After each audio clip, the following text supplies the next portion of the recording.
What story do you really want to tell, but no one has asked the right question for you to bring it up?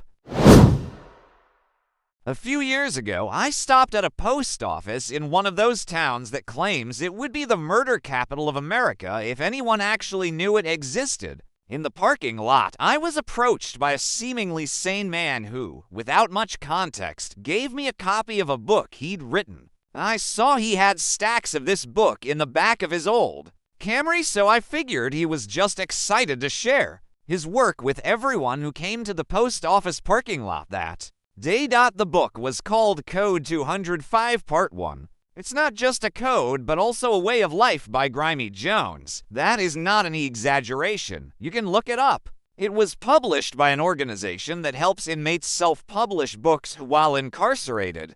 About the author's section across from a full-page advertisement for his friend's rap hip-hop mixtape had a nice picture of old Grimy and a description of his ambition to inspire others and make his family and friends proud through his writing. Staring at this incredible book, I felt a wave of humility. I, too, desperately dreamed of becoming a writer, but struggled to motivate myself to sit down and get the job done. But here was a man who, against all adversity in his life, had finished a book and achieved his dream. Even in prison, he bettered himself for the sake of his loved ones. It was as if God himself had brought Grimy to me as a divine sign of the crossroads I had reached in my life. The book was a symbol for the choice laid before me, where I could choose to push myself toward my and Grimy's goal, or continue to cower behind excuses and self-doubt. With it in my hands, my passion burned and my hope soared.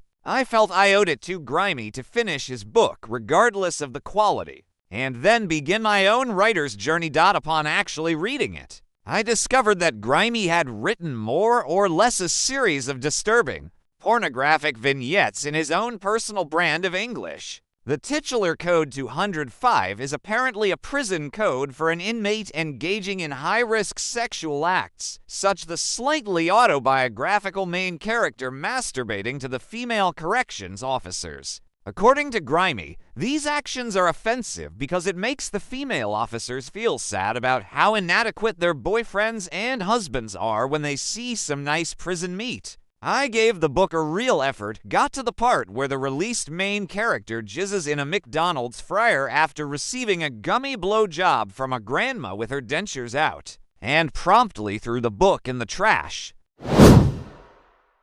A few years ago, I was working at a pretty miserable place. When I got off work, it had begun to rain, and I had no umbrella. The crosswalk was red, and there wasn't any shelter from the rain nearby. So I just stood there getting soaked, desperately wishing I could be home. A couple of drunk middle-aged dudes came up waiting to cross the street. I didn't look them in case they got rowdy, but one of the men looked at me and handed me his umbrella. I tried to refuse, but he said, "Your head is more precious than mine." Then the light turned green, and he stumbled along sharing his friend's umbrella. It was a simple and incredibly kind gesture that made me feel like I mattered. I still have the umbrella, and I'll never forget the moment a drunk old man cheered me up during a dark time. I also hope he didn't regret losing the umbrella after he sobered up. It was a really nice one. Edit. Got some questions asking where, and it was in Korea. P.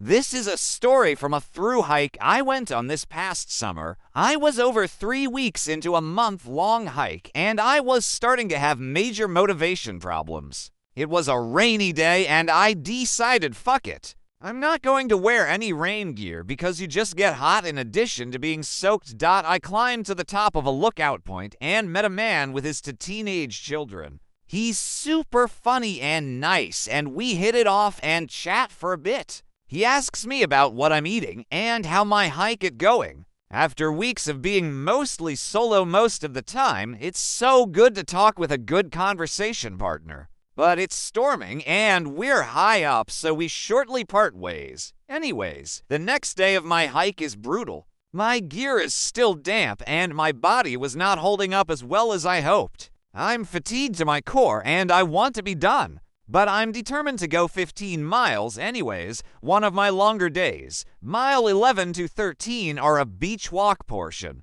I thought, great, that'll be fun. Absolutely not. Walking through tiny beach rocks in hiking boots with a 40-pound back is hard as fuck. I dumped a full cup of rocks out of my shoes afterwards. I get to the end of the walk and there's a little bridge leading back towards the woods. On the bridge, there's a sign that says lowest elevation point of the SHT being the trail. And I'm thinking to myself, I get it. Today is the worst day. God damn it, SHT. You bitch. You really know how to kick someone when they're already down, so I keep going and I make it to a road crossing with trail signs on either side. And on the near sign, I see a gas station bag full of goodies. In my head, I'm thinking simultaneously, no way, and that it has to be for me. I get up close to it, and in permanent marker, all caps, it says my very uncommon first name. I was speechless.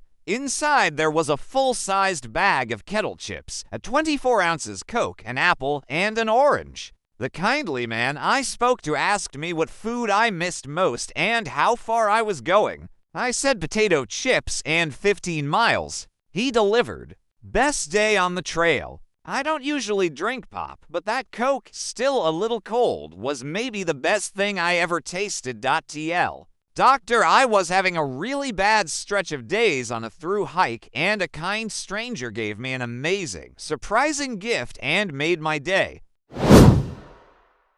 I was living in Madison, and driving home from work one day. Traffic was horrible, and I was just constantly looking in the rear view mirror because I am always afraid someone is going to rear end me, but instead I saw a man in the driver's seat beating the ever-loving shit out of his passenger. I tried honking my horn loudly to get his attention, didn't work, so I slowed down so that he would have to pay attention to the road, also didn't work, and he sped around me and got in front of me.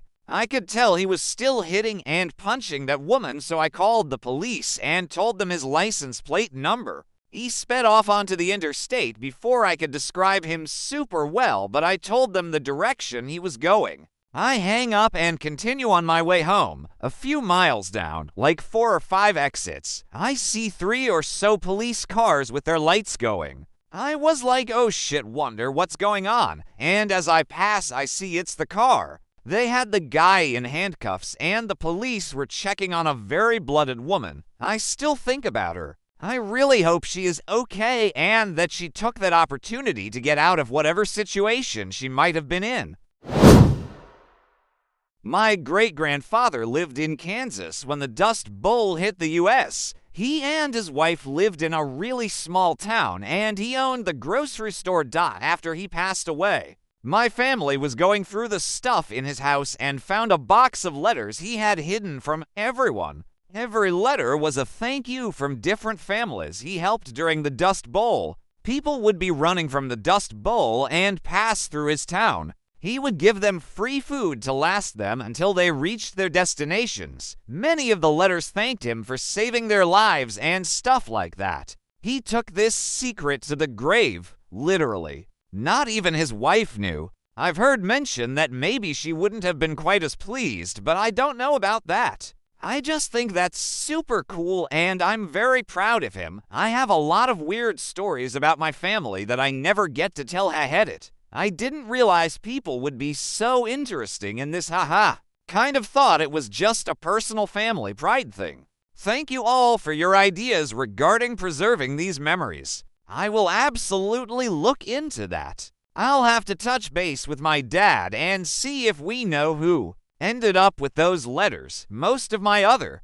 stories are my grandpa being a dumb teenager in rural Kansas, and think about how I would have never gotten away with that stuff, I'll have to talk to my dad and see if he has any other stories about my great-grandpa. The town is in northern Kansas. I'm pretty sure the population is under 500 people, and they have a town museum which is adorable. I've been there once. Literally has some grammar mistakes. Thank you everyone for explaining what the Dust Bowl is. Look up pictures. It's crazy.